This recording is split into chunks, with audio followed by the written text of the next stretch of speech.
Better shake your booties for black girl nerds.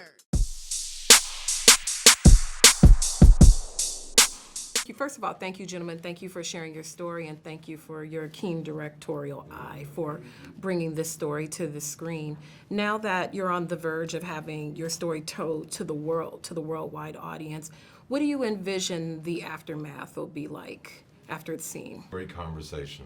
I hope that this invokes debate, conversation, but all constructively towards a positive change, a positive outcome, not towards furthering separation of ideas or opinions, but how can we bring these different ideas and opinions together to help the next person so that there aren't any more Brian Bankses in our system.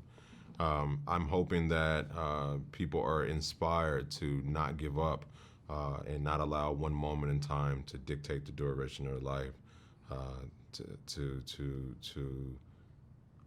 be the best person that they possibly could be and not fall victim to any labels or accusations that are put against you.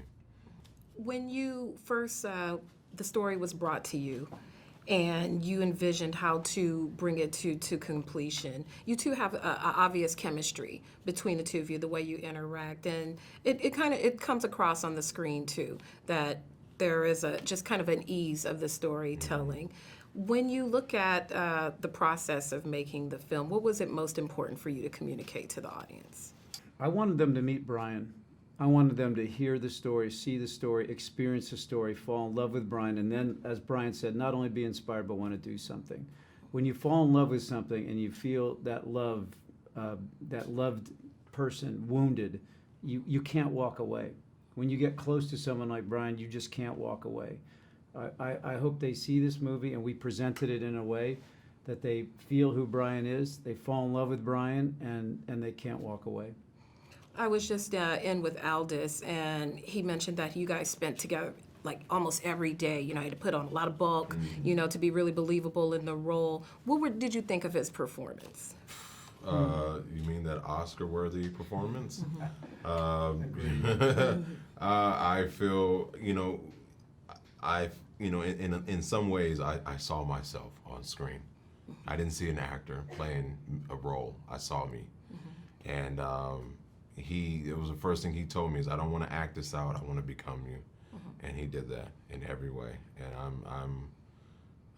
I'm beyond thankful for him lending his skill and profession to tell this story. Tom, with your extensive background in comedy and now directing a real-life based story, how did this challenge you as a director, and what have you learned about yourself as a director from this experience? I learned that I love it. I haven't done it in a while. I'm going to do it more often. Yes, sir. Yeah, and I'm not working, so if there are any scripts out there. I learned that a powerful story is a powerful story that crosses genres. Comedy is built on solid dramatic structures. You got to find things that are incredibly unusual and extraordinary is a label that we apply to Brian and his story. I learned that I love this guy, and I think the world is going to love him too, and that's going to make a difference.